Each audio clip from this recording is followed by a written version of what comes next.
c'est l'occasion pour moi, chers collaborateurs, chères collaboratrices,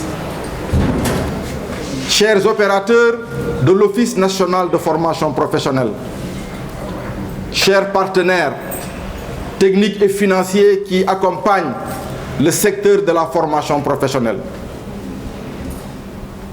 chers amis, chers militants, chers sympathisants, chers parents, ma mission à la tête de l'Office national de formation professionnelle prend fin depuis le 11 janvier 2023, date à laquelle nous sommes convaincus que quand le président Macky Sall signait mon décret le 18 septembre 2019, Allah subhanahu wa ta'ala avait déjà signé le décret du 11 janvier 2023. Mais le président Macky Sall ne le savait pas. Vous ne le saviez pas, je ne le savais pas. Et c'est ça le raïbou qui donne du sens à la vie et qui nous permet de persévérer dans tout ce que nous faisons. Depuis 2019, mon arrivée à la tête de l'Office national de formation professionnelle, j'ai été accueilli, j'ai été guidé par ce personnel, par ces agents que vous êtes. Vous avez été très généreux en information. Vous avez été très généreux à me mettre sur de bonnes pistes, sur le bon rail, pour que je puisse réussir la mission pour laquelle j'ai été nommé à la tête de l'Office national de formation professionnelle. Je ne vous remercierai jamais assez pour cette générosité qui m'a permis aujourd'hui d'avoir un bilan. Oui, nous avons un bilan. Et ce bilan, c'est votre bilan.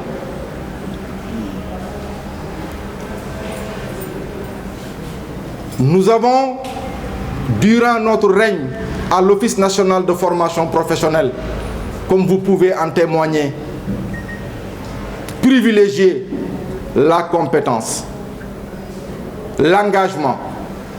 Et pour preuve, comme j'aime à le dire, sur les 16 directeurs et chefs de service, il n'y a pas un seul que j'ai pris parce qu'il est dans la politique du docteur Soumaré. Il n'y a pas un seul que j'ai pris parce qu'il habite Diourbel. Nous avons privilégié la promotion interne. Je l'ai trouvé contrôleur de gestion, aujourd'hui il est secrétaire général. Je l'ai trouvé chef d'antenne, aujourd'hui il est directeur des ressources humaines. On s'est connus ici à l'office. Et c'est ce dont notre Sénégal a besoin, des compétences pour aller loin. Les agents m'ont accompagné. Et il y a eu souvent des moments de heurts, je le reconnais. Il y a eu souvent des incompréhensions, je le reconnais, qui ont même poussé certains à avoir des positions radicales, je le comprends aussi. Et ici, solennellement, je m'incline devant vous tous et je vous demande pardon. Balen ma ak. Balen ma ak. Parce que j'ai certainement fait des actes, ou posé des actes, ou fait des choses qui vous ont blessé. J'ai posé des actes pour certains qu'ils ont considéré comme étant quelque chose, comme une sanction contre ces personnes. Et je le faisais parce que tout simplement, je voulais que l'office fonctionne. Je voulais que les procédures soient respectées. Je voulais que les choses aillent beaucoup plus de l'avant. Et je demande pardon à toutes ces personnes que je n'ai pas honte de citer. Assez Balma pour tout ce qui s'est passé entre nous. Et je te remercie très sincèrement pour m'avoir guidé, pour m'avoir éclairé et pour m'avoir fait donner l'opportunité de faire une gestion transparente et vertueuse des deniers qui nous sont confiés. Je ne te remercierai jamais assez. Je demande pardon aux délégués du personnel Et je veux citer Sidou Sané et Abdou Aziz Diop. Nous avons eu beaucoup de heurts. C'est normal. C'est la jeunesse. Mais j'ai ma rigueur et ma personnalité. Et il y a de ces choses que je n'accepterai jamais de la vie. Donc tout ce qui s'est passé, c'est dans un souci de bien faire. Et je l'ai fait dans ce cadre-là. Et je demande à tout le monde pardon. Je félicite également tout le personnel pour votre dévouement, pour votre engagement, mais aussi pour votre loyauté. Nous avons travaillé dans des conditions extrêmement difficiles. Extrêmement difficiles. Aujourd'hui, c'est le jour du bilan et le jour de la vérité. Il y en a parmi vous qui n'ont même pas de table où s'asseoir. Il y en a qui n'ont pas d'ordinateur, qui travaillent sur leur téléphone portable. Il y en a qui n'ont pas de climatiseur dans leur bureau. Il y en a qui partent en mission dans des conditions extrêmement difficiles parce que le parc automobile est vétuste. Nous avons traversé ici des moments extrêmement difficiles. Et malgré toutes ces difficultés, vous avez toujours été persévérant. Vous avez toujours eu l'honneur de vouloir bien faire, l'honneur de réussir vos missions. Et ceci, malgré les conditions difficiles, vous l'avez fait. Je vous félicite, je vous remercie et je vous encourage à persévérer et à continuer. Je disais dans mon discours d'entrée en septembre 2019 que l'Office national de formation professionnelle est votre propriété. C'est vous qui êtes des agents de l'Office. Moi, en tant que DG, je suis là en tant que DG. Et un jour viendra, je vais partir. Ne me suivez pas parce que je suis mauvais jusqu'à enfreindre ou jusqu'à créer des difficultés à l'Office. Ne me suivez pas pour ne pas accomplir votre mission à l'Office. Parce qu'un jour viendra, je partirai et je vous laisserai l'Office. Et aujourd'hui, ce jour est arrivé. Et je vous redis la même chose. Quelle que soit la personne qui viendra, l'Office est votre bien. Gardez-le jalousement. Faites tout votre possible et tout votre pouvoir pour que l'Office puisse rester et l'Office puisse continuer à survivre. Oui, continuez à survivre parce que l'Office a un manque criard de moyens. Et ceci a été un point pour moi d'honneur. J'ai toujours dit, je ne suis pas le genre de personne qui reste quelque part à avoir un très gros salaire et à ne pas faire de résultats.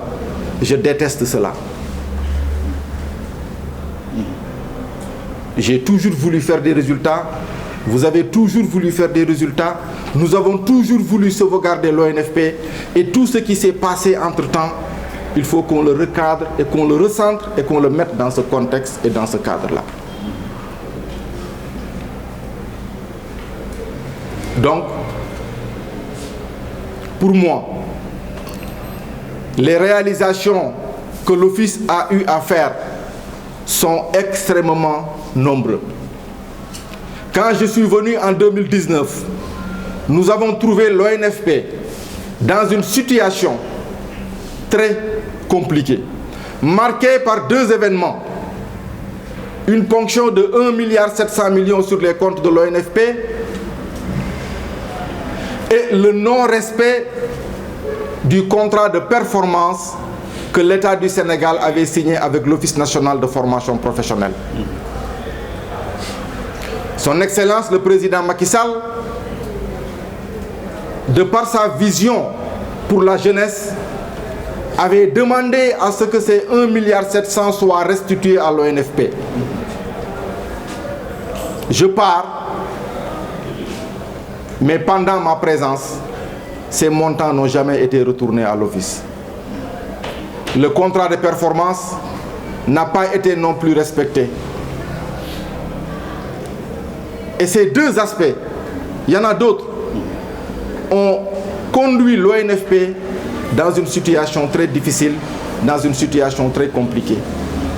Et de surcroît, nous avons travaillé avec les tutelles. Et en tant qu'administrateur, nous travaillons sur la base de budget validé, approuvé par les tutelles. Donc toute activité réalisée au niveau de l'ONFP l'ont été dans ce contexte et dans ce cadre. Mais malgré ces difficultés, nous savons aujourd'hui que de la plupart des établissements parapublics, nous sommes conscients de ça, que les salaires au niveau de l'ONFP sont les plus bas de toutes les structures. Mais malgré tout ça, vous êtes encore là à travailler pour l'Office national de formation professionnelle. Je l'ai dit aux délégués du personnel, mon staff est au courant. Pendant que nous étions là, nous nous sommes battus pour relever les niveaux de salaire au niveau de l'ONFP. Nous nous sommes battus pour changer les conditions de travail au niveau de l'ONFP. Et pour preuve, nous avons élaboré avec un consultant un document pour une revalorisation des salaires au niveau de l'ONFP. Mais en tant qu'administrateur, en tant qu'agent, tout ce que nous pouvons, c'est réfléchir sur des stratégies, élaborer ces stratégies. Mais la mise en œuvre de ces stratégies nécessitant des moyens, nous ne pourrons jamais les réaliser si les moyens ne sont pas là. Mais malgré ces difficultés, nous avons des résultats. En venant au niveau de l'ONFP, en 2019, nous avons hérité d'un grand projet, d'un grand chantier, qui est le projet FPEC, formation pour l'employabilité et la compétitivité. Et ce projet avait déjà démarré en 2015. Quand nous avons pris fonction en 2019, sur les 8 centres de ce projet, aucun centre n'a été réceptionné.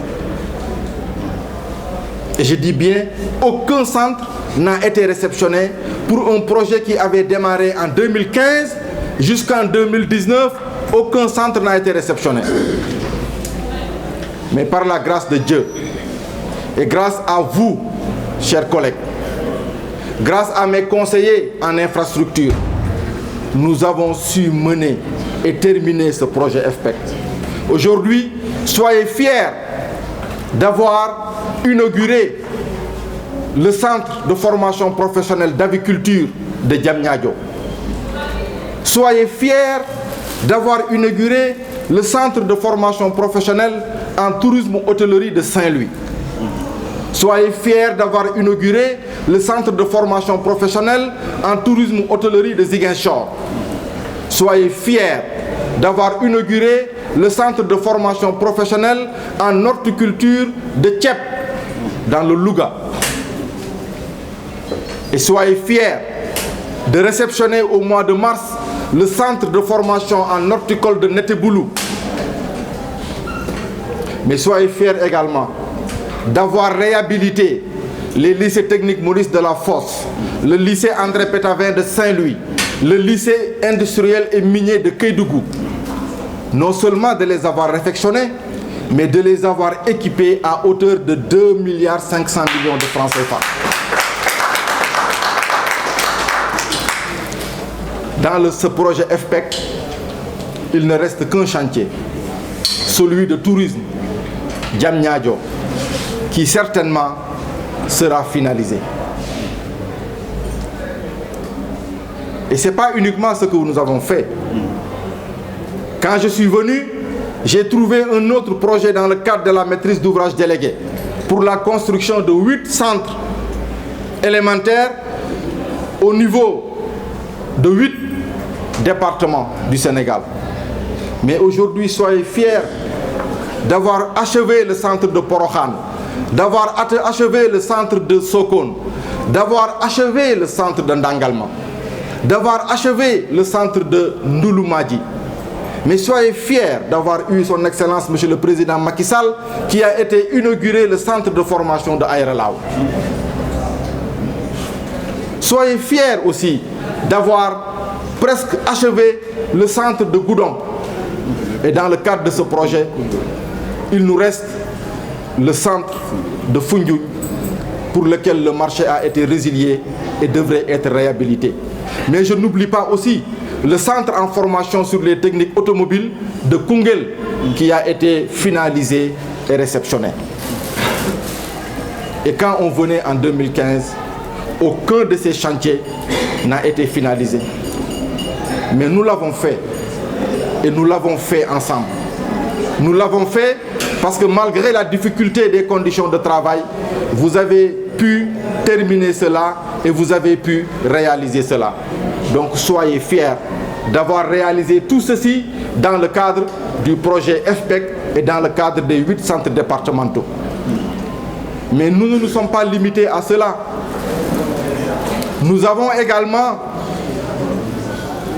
fini de travailler sur un projet qui est le projet PFPE, financé par la KfW, qui va voir la réhabilitation de 8 centres de formation professionnelle.